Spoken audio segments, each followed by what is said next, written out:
এইবার ফেরেশতারা নবীজিকে সালাম বিনিময় করলেন, অভিবাদন জানাইলেন। প্রথম আসমানে নবীজির সাথে দেখা হলো হযরত আদম আলাইহিস সালাতু ওয়াস সালামের।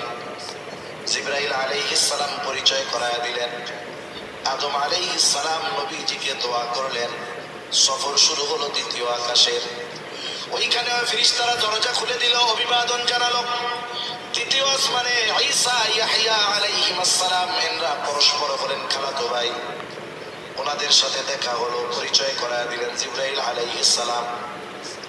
উভয়ের সাথে কথোপকথনের পর তৃতীয় আসমানের দিকে সফর শুরু হয়ে গেল। এইবার তৃতীয় আসমানে ফেরেশতারা দরজা খুললো, অভিবাদন জানাইলো, স্বাগতম জানাইলো।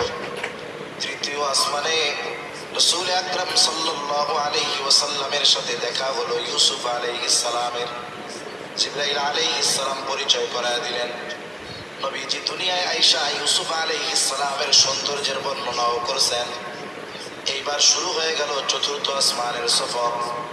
চতুর্থ আসমানের দরজা খুলে দেওয়া হলো, ফেরেশতারা নবীজিকে অভিবাদন জানাইলেন। এরপরে চতুর্থ আসমানে দেখা হয়ে গেল ইদ্রিস আলাইহিস সালামের সাথে। জিবরাইল আলাইহিস সালাম পরিচয় করায় দিলেন। ইদ্রিস আলাইহিস সালাম অন্যান্য নবীদের মতো দোয়া করলেন। সফর শুরু হয়ে গেল পঞ্চম আসমানে। দরজা খুলে দেওয়া হলো, ফেরেশতারা নবীজিকে অভিবাদন জানাইলেন। পঞ্চম আসমানে গিয়ে সাক্ষাৎ হলো মূসা হারুন আলাইহিস সালামের সাথে। হারুন আলাইহিস সালাতু ওয়াস সালাম তার সাথে পরিচয় হলো, দোয়া করে দিলেন।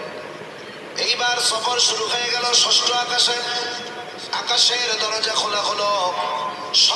ষষ্ঠ আকাশে মূসা আলাইহিস সালামের সাথে দেখা হলো। জিবরাইল আলাইহিস সালাতু ওয়াস